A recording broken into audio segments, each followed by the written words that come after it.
Hey, I'm Jerry Springer, and this is Bill Cunningham, and you're watching the Jerry and Bill Show. Now, this is a political conversation where nothing's going to be off limits. Bill here is a longtime radio host at WLW in Cincinnati, and you can hear him on over 250 radio stations every Sunday night on the Premier Radio Network. Well, you no doubt understand and really love Jerry Springer because of his wildly popular television talk show. Before that, believe it or not, this guy was respectable. He had dignity. He was on city council in Cincinnati. He was the mayor of Cincinnati and a candidate for the great state of Ohio. Which brings me, Jerry, to my first question. Your man, Barack Hussein Obama. You mean our president? Barack Hussein Obama. Our president. Say our president. You're an American. Say our president. Was Dick Cheney your vice president? Yes. Was Ronald I Reagan happy about it? Was Ronald Reagan your president? He was our president. George Bush, 41 and 43. He was our president. Yes, he was our president. He couldn't read a teleprompter. If you love America, he's our president. For the next 3 years, he will be our president. For the next 3 years, he'll be our president. You mean 7, but go ahead. Now, about a year ago, yes, your guy, Barack Hussein Obama, promised us hope and change. It's been about a year now. Yes. How's that hope and change now looking, Jerry? Well, actually pretty good. Really? Oh, maybe yeah. for you, but not for the average working schlep.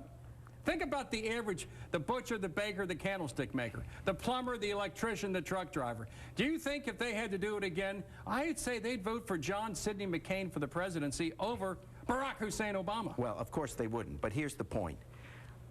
Barack Obama came into office after 8 years of an abysmal record of a war that was out of control, a budget that was out of control, the economy was going through the bottom, and as you remember, right now the discussion is how quick will the recovery be? I take you back 7 months ago, and people weren't saying how big will the recovery be. They'll say, oh my God, when are we going to stop falling? Yes. So the fact of the matter is he put the brakes on the fact that we were falling down. He has taken 8 years of a mess in Iraq where we paid no attention to Afghanistan, which was the real problem. And now, finally, we're starting to focus on those problems that really exist in this country. For the first time in both of our lifetimes, really? We may have health insurance for most Americans. Really?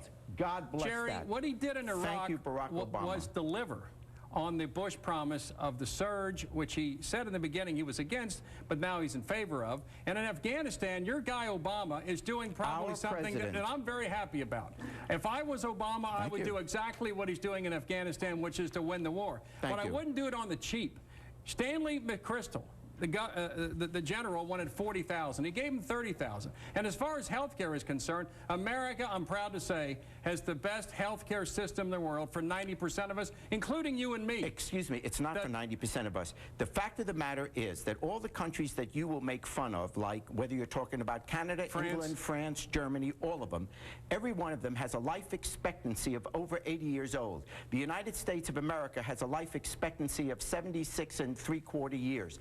There's people in Europe and in the countries that you make fun of their health care systems, in fact, live longer than Americans do. Let me help you with some facts. We have some great health care, but it's not available to all Americans. 45 million Americans without health insurance. That's immoral. And how can we live in the greatest country on earth and not let all our citizens have access to great medical care? Let me help you with the facts. Thank you. If your man, if the Democratic Party has what they want, 25 million Americans will still be without insurance. And secondly, if you take out of that 76-year number, take out homicide victims and take out accident victims, actually America has an 82-year life expectancy. Well, if you don't get killed or die in an accident, you will live to be 82. That is true in any country. And the Canadians, Jerry, are coming here for health care. We're not going there. Saudi Arabian sheiks come here. I will say the French, it again. They all come here. We have the best. 45 million Americans don't have health insurance, and the result is that the first time these people get to a doctor, it's the emergency room where it's often too late.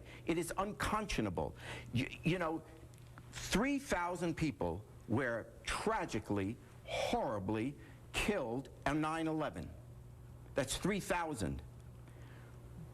You now have 45 million Americans that have a known enemy, ultimately health and disease, that ultimately will get us all, and they're without protection. Have you heard of Medicare and Medicaid?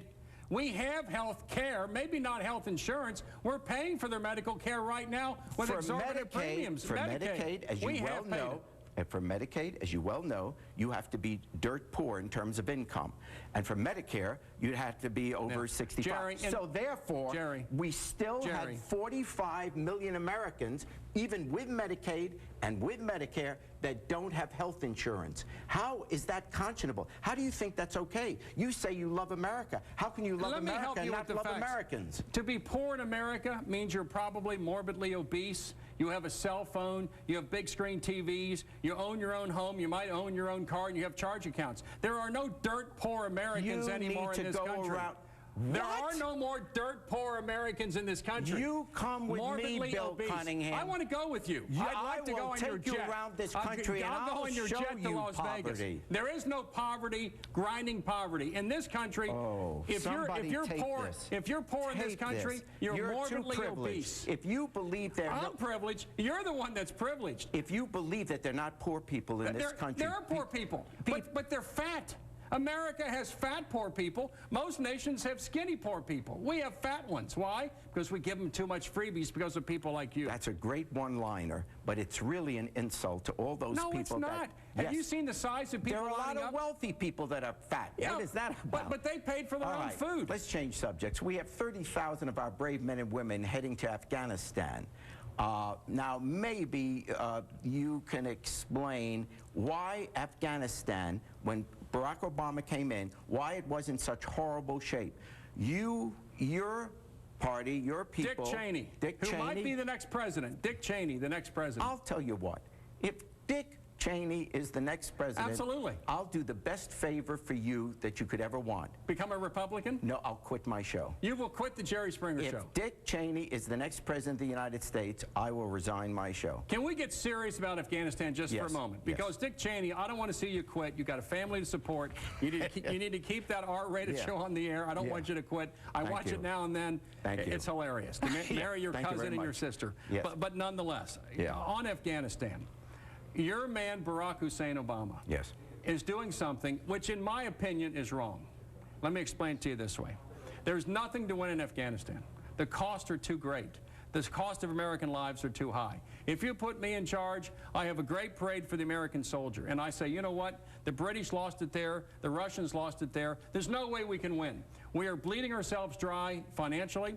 American soldiers are fighting and dying for nothing. I give them a great parade, and I bring home the American soldier, which is the traditional conservative viewpoint. Bring home the American soldier. So you're not in favor of us being in Afghanistan? Absolutely not. That's pretty interesting. I am not at all. Because like many conservatives, I want the American soldier to come home. Okay, I will respond to that in a moment. Now, no matter what side of the aisle you sit on, politics has become a nasty game. So how did we get there, and whose fault is it? I'll tell you what, we're going to find out in a moment. Let's continue with more. Jerry and Bill.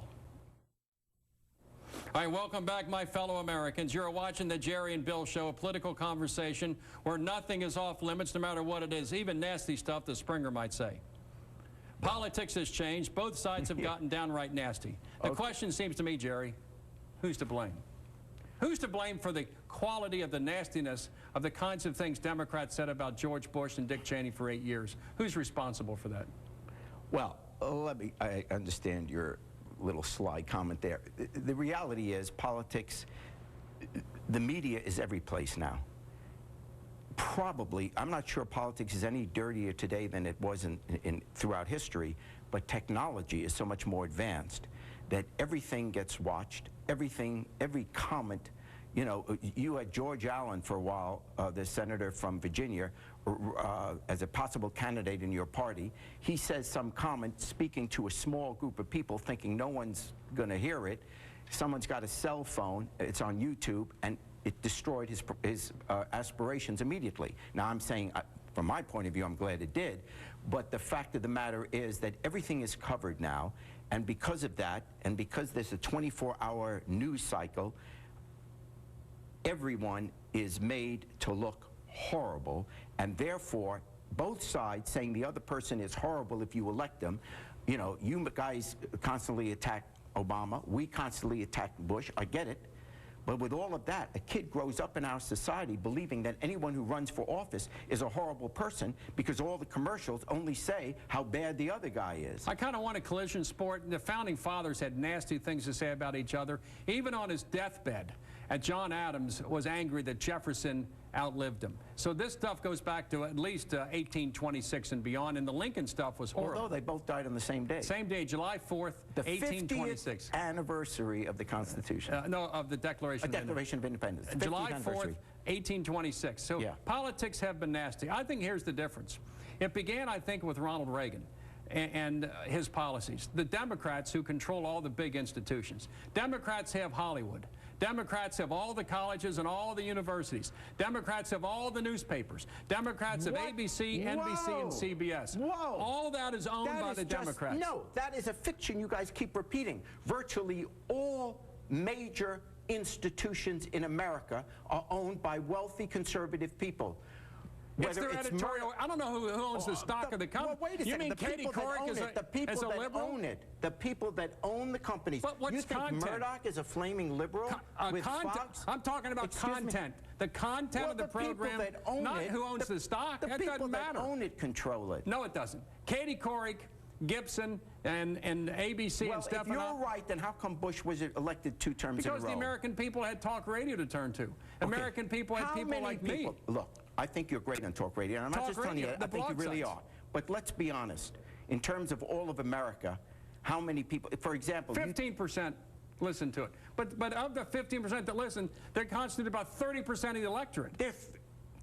Of the electorate, of the total. And the problem is... No, the people that listen to talk radio, are honestly, normal, God-fearing people. No, are the people that agree with what is being said. It doesn't change anybody. Yeah. Conservatives listen to Rush Limbaugh, and liberals listen to Air America. That's the truth. Well, hold on.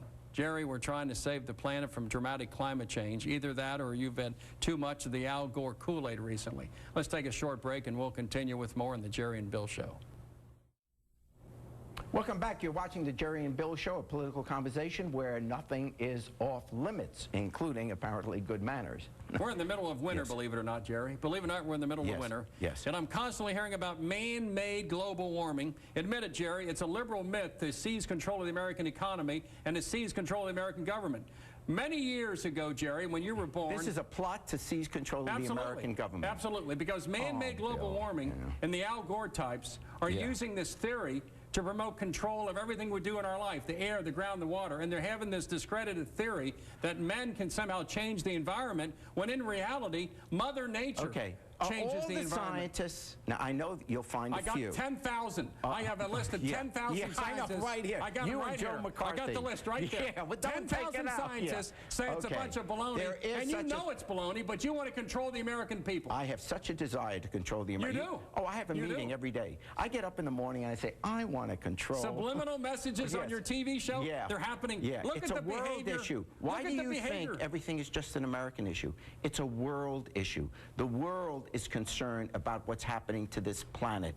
And the fact of the matter is that even though we have these cycles of warming and cooling and warming and cooling, clearly human behavior speeds up those cycles. Now the problem is, in the past, millions of years ago, if you had the cycle, it didn't matter very much because you had dinosaurs on, and that was about it. And unless you were a relative of a dinosaur, you didn't care very much. But nowadays, the effects of this global warming could very much affect literally towns, it will not. Cities, you're making it parts up. of continents. You're drinking the Al Gore Kool-Aid. Chicago, Cincinnati, anywhere north of Texas is freezing. It is colder than a well digger's behind. Yeah. And you keep telling me about global warming when they global warming doesn't have to do with what the temperature is in winter. It has to do with the overall. It has to do with the overall loss of the ice caps, which result in more water in the oceans, which results in more flooding, which therefore all the coastal towns around the other continents, not just the United States, my friend, are in jeopardy. And you know what? Live in those places and you'll know it. No. Well, let's forget about this for a moment. So all these people are meeting now and having this. Scientists have said they're marching in the streets. Is a myth used to create control of the American government. I want to see your list. Now, let's turn the page. Okay, I got the list right here. I'm going to show you. I'm going to show you my list. I want to see now. You want to see the list? I'm not going to talk until you... The list is right in my head. Oh, 10,000 signs that say you're a bunch of baloney. You know, the problem is you ate your list.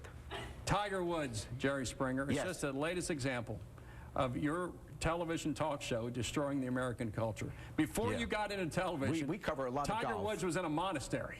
But after watching the Jerry Springer show and watching Tiger Woods' behavior, well, it's dark. But these days, it just seems like a few powerful men can't keep something in their pants. You know what I'm saying? You might know something about that. I would say on that subject... Because your show is all about not keeping something in your pants. Okay.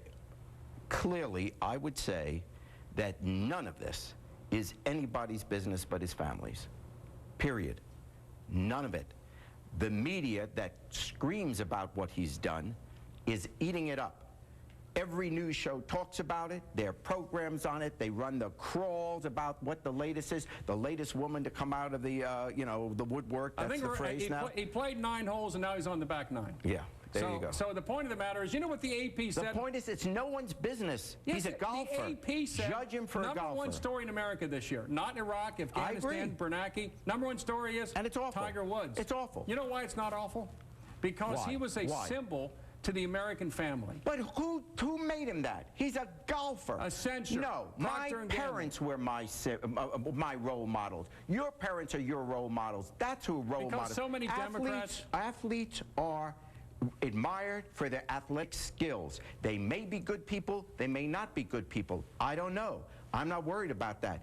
You know, my grandson, I'll say, if you play golf, I hope you're as good a golfer as Tiger Woods. Watch what he does on a golf course. Listen to the connection. But I'm not going to tell him to grow up to be like Tiger Woods. Because people like you supported Lyndon Baines Johnson, the Great Society programs, because welfare became mother and father, because you destroyed the American family. Because of Lyndon Baines Johnson, we now have Tiger Woods. If Johnson didn't have the Great Society program, taking men and women out of their homes for welfare, chiselers, and benefits, we wouldn't have so many kids looking at Tiger Woods. Cents in, we can save Bill. Save me from what? From yourself. You're just jealous you don't have as many girls as Tiger Woods has. That's the problem. Well, who wouldn't be? I am jealous. There you go. But he was a role model because he said he was a role model. His TV ad said that, follow me, I'm Tiger. We live in Tiger's world. Well, Do it like Tiger. Oh, no. What he said was, buy this product because I like it. I think it's a good product. It didn't say, if you get this product, you're going to be able to play golf like me. You're going to be able to be this wonderful person. No, you added that to it. The message is, slash on the cologne, and guess what? You'll be like Tiger. Maybe this will be a lesson. Stop using people that are famous as models. The only people that can be your role model are the people you personally know. But the Great Society programs took away those role models because of people like you. About? The mother and fathers are out of the homes. They're immoral. They look towards someone like Tiger Woods to say how to live a good life. Then Tiger disappoints them. Tiger Woods is Lyndon Baines Johnson and Jerry Springer all rolled into one, and that's why you're unhappy. Your TV talk show is about Tiger Woods. I'd like to apologize for those of you who just sat through this. I'm just telling you, Jerry, you are responsible. Lyndon Baines Johnson, Jerry Springer, and Tiger Woods. What about your Kennedys? Kennedys. Those are the most disastrous political dynasty in American history have been the Kennedys. That is embarrassing. That is embarrassing. I apologize for Bill, but thank you. So now, what are we going to do next? Well, billions and billions of American people, kids are killing each other all over this community. In fact, in your adopted hometown, in the sense of Chicago, there are more kids killed in the city of Chicago in the year 2009 than American soldiers fighting a war in Afghanistan. Why? Moms and dads are not in the home. We can spend money on public education until we're bankrupt, which is what we're doing, and have no impact because there's no values, there's no morals, and there's no ethics. And why aren't there morals, values, and ethics taught by parents? Government paid parents to be irresponsible, get the heck out of the home, and get a check in the mail. When will you stop making excuses for being a bad parent? Not you personally, but you know, it's always as, take no responsibility yourself. Let's blame it on government. Government made people bad. Wrong. Have some personal responsibility. Jerry, that's how you become a good parent. We'll continue this, but 2009 was a year with a little bit of everything, from boys in a balloon to a whole new meaning for hiking the Appalachian Trail with your good friend, Governor Mark Sanford. Yes, but the new year means new hope. But you might be surprised what we are wishing for. Welcome back. You're watching the Jerry and Bill Show. Bill, what do you wish for the coming year? I could say the average stuff about bringing home the American soldier, that every kid be born in America that's loved by parents, that government be far distant and discreet, that government be out of your life and out of my life, that I care for my own medical insurance, my own medical care. I can care for my own body. I don't want government to do that. I could say all those kind of bromides, but I want to say something different to you, Jerry, because this is an important moment. We're addressing millions of people across the fruited plain, from Maine in the east to Hawaii in the west, all the way from Alaska down to Florida. Well, you know what I want more than anything else? You know what I want more than anything else? What do you want, Bill? I want Barack Hussein Obama to be impeached by the House, convicted by the United States Senate, and I want Joe Biden to be the next president of the United States of America. So when my man, John Thune, from the Dakotas, runs for the presidency, he more easily will beat Joe Biden than he could beat someone like Barack Hussein Obama. Now, Jerry, what would you like for the year 2010, if anything? What I would like for the coming year is, first, that everyone can have health insurance so Bill can get some help. I think the health insurance should cover your mental health. And you want someone else to pay for it, of course, not the person responsible. Here's a serious answer. I really would like to see an America where we so care about each other that we understand that everyone, we should be competitive, we should have a highly free capitalistic system, but some things should not be determined by how successful you are in the marketplace. Every person, by virtue of being a citizen, should be entitled to have health care, to have an education, and to have a place to live. Beyond that, let's compete to see who has the bigger cars, the bigger vacations, and all that. Let's at least make sure that everyone has a right to a decent life by at least having health care. That's my wish for you. Happy New Year.